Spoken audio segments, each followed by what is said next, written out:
brands and companies are going to have to be much more thoughtful about how they're approaching audio and how are they making people's lives easier? How are they putting them at ease? How are they, easing apprehensions or anxieties? How are you lightening the cognitive load, if you will? And so much of this is subconscious, but that's really where sound design and audio branding becomes increasingly valuable.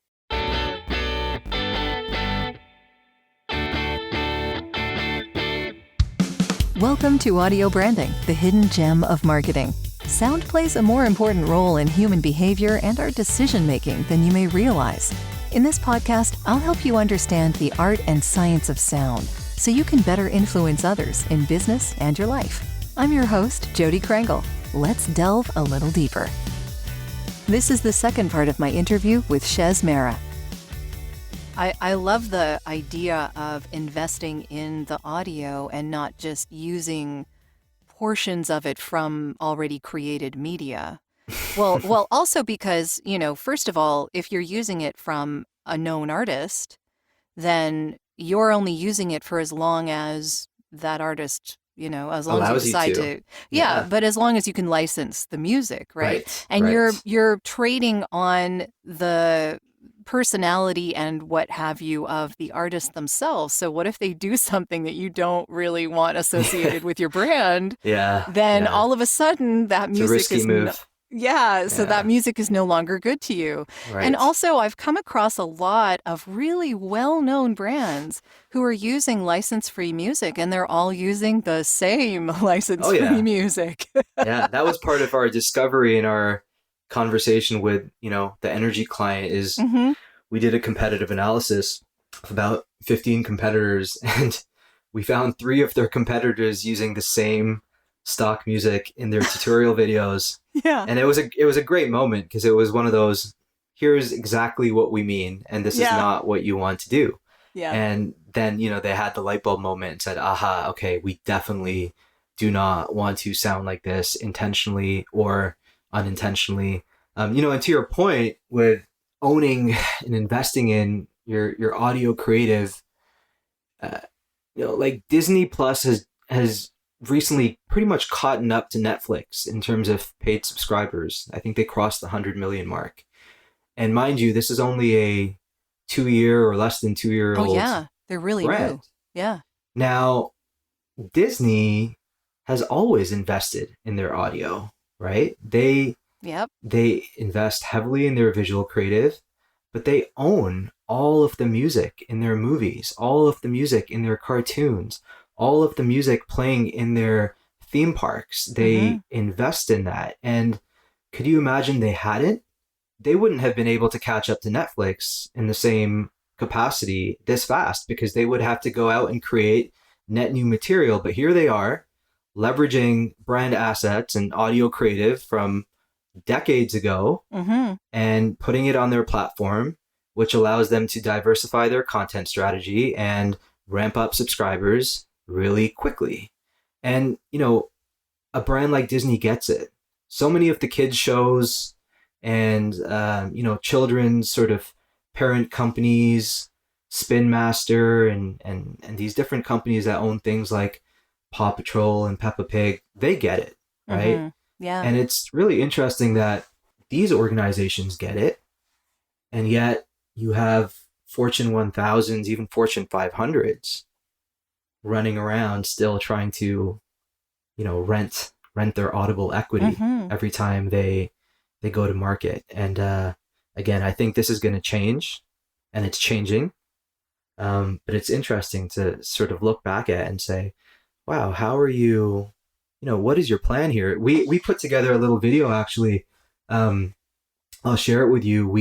We found 4 campaigns from Nike, KFC, H&M, and Dolce & Gabbana, and they all use the exact same track in their commercials. Yeah. And these are big global spots. So beyond the production and creative investment, the media buy alone on these things must have been massive. And it's very confusing to say, wait a minute, is this Nike or is this KFC, or Yeah, what's and going how on do here? these brands relate to one another? They kind of don't. They So don't. why They're are they using the polarizing. same music? Right. And again, I bet if I were a betting man that Mm, it would come down to, oh yeah, great creative. Oh yeah, great strategy. Okay, cool. We're going to make everything. Oh yeah, we have the whole media plan. It's going to be served here, here, and here. Oh, what are we going to do for music? I don't know. What do you think we should do? And yeah.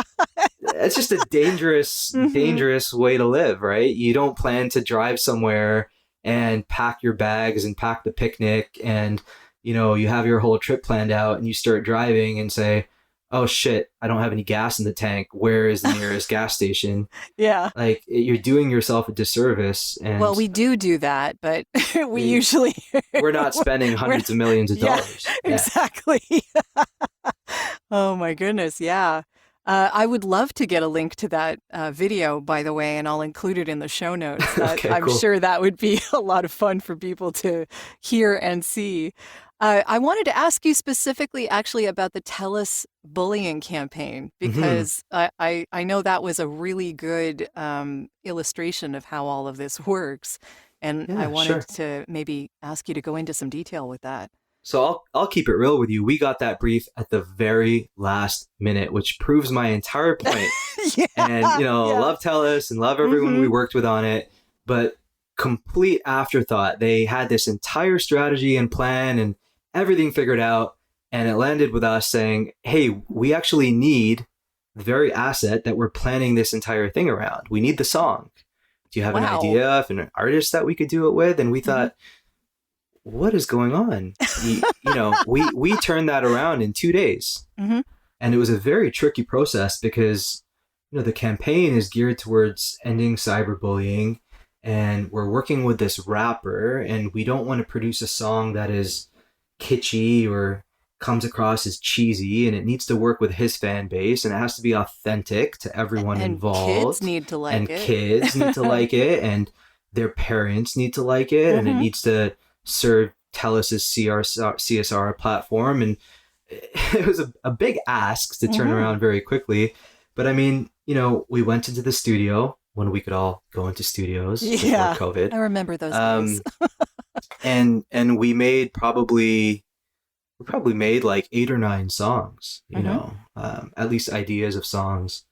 And the one we ended up with just felt right, and it was natural and authentic and true to everyone's own brand, from Telus to the rapper, the artist involved, um, the campaign's goals, and the content, the subject matter, and so forth.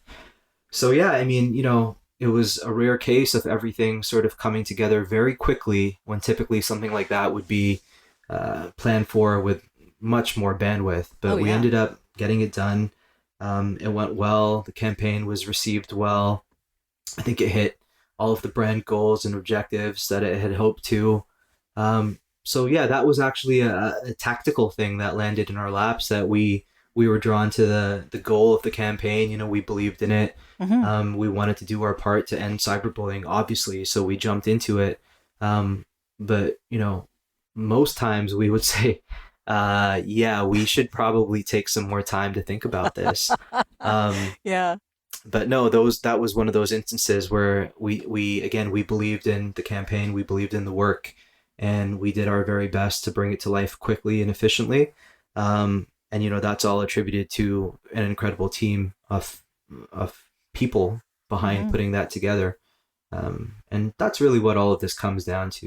It's understanding the business goals and objectives, and then working on it with a team of human beings that are super duper talented. And you know, I sort of play the role of a coach on the sidelines, as I've alluded to a few times, and work with people that are much smarter and more talented than I am, in this world, and try and guide that towards the right direction, and manage client relationships, and manage expectations, and manage the creative process. But yeah, it's all about just getting the best work out of incredible people, and keeping it moving forward. So I try and Mhm. focus on that. I I know we're all dealing with a lot these days, so I really wanted to acknowledge those that have gone out of their way to leave an honest review of this podcast. Like Hazel, who writes, "Great show, great selection of guests, and provides valuable insights about the sound industry. Thanks, Jody." Thanks so much for your kind words, Hazel. I'm really glad you're enjoying it. And for those of you that are interested, you can also leave a voice review now off of the main podcast page. It's super simple, and I'd love to hear what you think. Now, back to the show.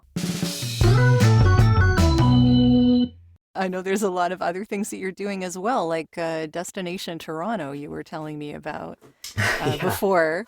And so I wanted to sort of get into that because that's like a fascinating production right there. I mean, and we're in a strange time right now, so not exactly great time for travel.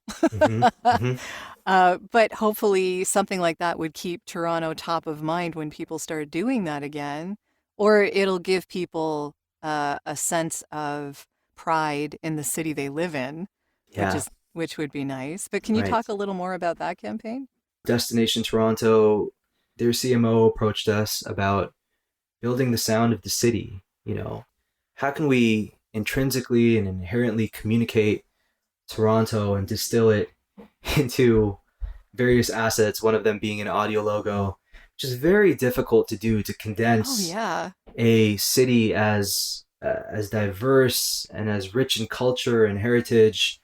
You have this global sort of population in this city, and we need to build something that is true to that, reflective of that, flexible and adaptive enough to be, molded into different campaigns depending on different strategies and seasons and business objectives and other boards of trade getting involved and so forth. So it's been a really interesting process over the last 2 months or so working on this, but we're really excited about what we've come up with.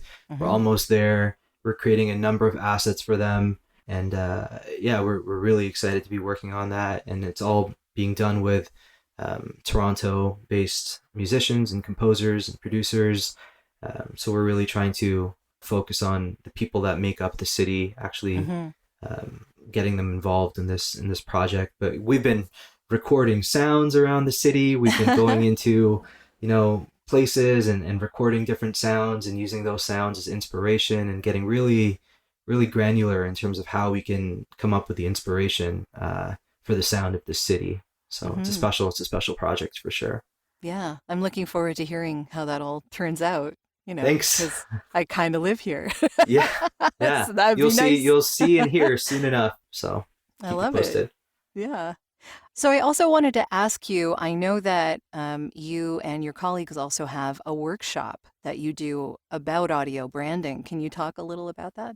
Once a brand or an organization is interested in potentially working with us in this realm, we take them through 2 initial steps. The first is an education workshop to invite their team to truly understand and educate them on what it is we're doing or hope to do with them, why this is important, why it is a relevant time to make this investment, and so forth. And that way, everyone is singing from the same songbook. They all get it. They've been educated as to the basic principles of what audio branding entails and how it makes sense for their organization. The second step is a strategic immersion workshop, which typically happens over 4 or 5 weeks. And over there, we get really granular and lift the hood off the organization it is that we're speaking with. We review all of their audio marketing efforts. We conduct stakeholder interviews and analyze documents. We audit all of their touch points. We really do a deep diagnostic of their sonic universe as it exists today, which touch points deliver a coherent and valuable audio experience, which don't. We do things like competitive analysis to understand how they ladder up against competing firms in the space. And, these are really, really detailed, but what happens after the fact is 2 things happen. One is the brand that wants to potentially go down this path, but might be apprehensive to do so because it is all new and scary to them and they've never done this before. It de-risks the transaction for them, the investment for them, Because after these 4 weeks, after they've engaged us and after we give them a strategic report and a recap and comprehensive data analysis and give them all of our unique insights into their audio brand identity, we establish what value means to them, what their KPIs are, etc. And we give them all of that information. If for some reason they didn't enjoy the process or they don't want to move forward, now they are not tied down to a multi-six-figure scope of work. Sure. And they're not handcuffed into something. And this de-risks the situation for both parties. We might also uncover a lot of information that says, okay, maybe this isn't the right client to do this with because they've never cared about this, or, the process in these 4 weeks, we could tell that leadership didn't really want to do this or invest in it. And I think at the end of that month or so, both parties have clarity and both parties have very clear direction in terms of, okay, here's everything we've uncovered. Here's what we both agree is valuable to you. Here's where you are saying you want to go. Here's how we can help you get there. And we provide all of the paths forward. And should and if you want to continue the conversation, then we can actually scope it out properly, do a true creative brief, and let you know how much it's all going to cost to actually execute on what we've discovered. So yeah, we found that going through this process with the workshops helps just establish a lot of clarity on both sides and provides a lot of value up front for those brands and those organizations to truly understand where they are.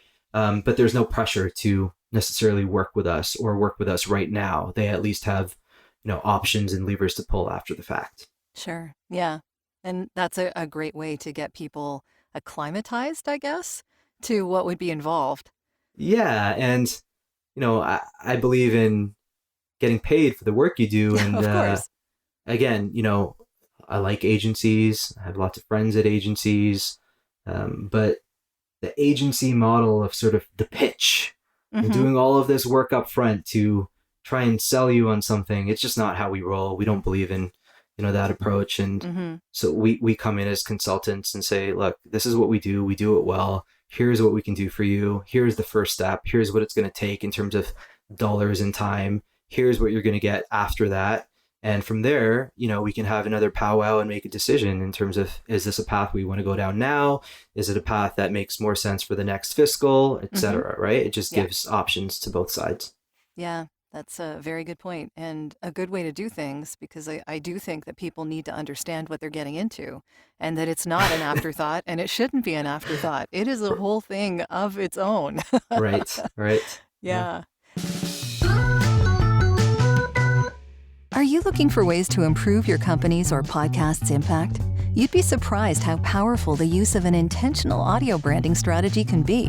Want to know more? I have a free downloadable PDF that gives you my 5 tips for implementing an intentional audio strategy at voiceoversandvocals.com/audio-branding-strategy. That location does ask to put you on a mailing list, just to send you updates on when the new podcasts come out. But if you really don't want to give your email out, I understand. Just contact me directly. My email is all over my website, and I'll make sure you get that PDF without needing to sign up anywhere. If you do sign up, though, you also get access to a resources section called The Studio, where I have videos, white papers and PDFs, discounts from my guests, and snippets of audio from my guests that no one else gets to hear. So maybe it's worth your while. Totally up to you. And of course, if you're looking for voiceovers, you can get in touch with me about that too. Now, back to the podcast. So where do you see all this going in the future? I mean, sound in advertising isn't going away. So where do you see it heading?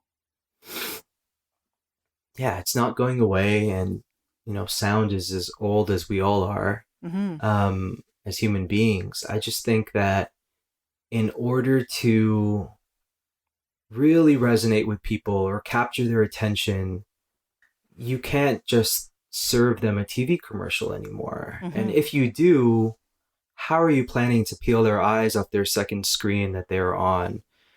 So there's a lot of ways in which it can go, but I guess I would say brands and companies are going to have to be much more thoughtful about how they're approaching audio And how are they making people's lives easier? How are they putting them at ease? How are they, easing apprehensions or anxieties? How are you lightening the cognitive load, if you will? And so much of this is subconscious, but that's really where sound design and audio branding becomes increasingly valuable. We have a product called Reina for the restaurant and hospitality space with background music. And I love that. And I think I told you when we talked about this before, that's my sister's name. Yes. Yeah. So, with that, no one really, you don't go to a nice restaurant and get your fancy dinner and your bottle of wine and you're dressed up. You don't notice the music when it makes sense for the environment you are in. But subconsciously, it is working in your favor, in the restaurant's favor, in the favor of how your meal tastes. But when it is blatantly abrasive or does not make sense, it sticks out like a sore thumb. And really, that's the sort of fine arts with audio branding and sound and marketing and advertising and just human interactions. The goal here is to make people's lives better without them even realizing you're doing so, thus strengthening that brand affinity and that connection without people necessarily overtly thinking about something and saying, oh, I really like this music. I really like this brand now. That's not the point. That was never the point. The point is, how can we make people's interactions better? How can we, introduce things like voice into the mix and smart speakers and all of these tools and all of these platforms and channels that exist and will continue to grow. Today it's TikTok and Clubhouse. Tomorrow it'll be something else. The reality is sound is most likely going to be a part of all of these things. Now, how can we make it a part of all of these things intentionally, strategically, so as not to add more noise or cognitive load, if you will, into people's lives, but to make them easier, to make customer journeys more, more intuitive. I think that's where it's going to head. It's going to be an art form that is blending art and science and sort of fine-tuning our application of sound and of audio across everything we do, across every means of how someone interacts with us as a company or a brand. And I think you're going to see organizations become much more thoughtful and considerate of how they treat audio and how they treat sound in terms of everything they do. Yeah. I think that's a wonderful thing. I'm looking forward to that future. Me too. Working hard at it over here. So we'll see. Yeah. So how can people get in touch with you if they want to reach out? Sure. You can find me online. You can find me on LinkedIn. If you Google my name, Shez Mehra, ShezMehra. You can find me on there and on Twitter. Our website is audiobrand.io, audiobrand.io. I'm pretty accessible, so feel free to reach out. Always good to connect with all kinds of peoples. I'm a student of life, so I love connecting with folks and learning about what they do, whether it has anything to do with audio or sound or not. So I try and remain curious, and I'm a student. I'm here to learn. So welcome any and all inquiries and connections. That's great. I hope you will join me at some point in the audio branding discussions that I have on Clubhouse. Yes, I would love to. I if you can shift the time to make them in the evenings, I will definitely be there. But well, you can make your own room if you want to under the club. The Power of Sound is the club, and you're welcome to open a room anytime you would like. Okay. Well, I'm going to take you up on that. No, I'll definitely catch you on Clubhouse. I need to get more active on there. A lot of my friends chirp me and say, hey, are you going to use this app or are you just going to stick your profile on there? And so I should probably do something. But no, this was fun. Thanks again for inviting me to the conversation, and looking forward to working with you on a few projects that we have on the go. That'd be great. And looking forward to continuing the conversation. Well, thank you so much. My pleasure. Take care. You too. Well, that's the end of this episode. Thanks for listening. And if you like what you heard, why not tell a friend about this podcast? It's available in all the usual locations. Until next time.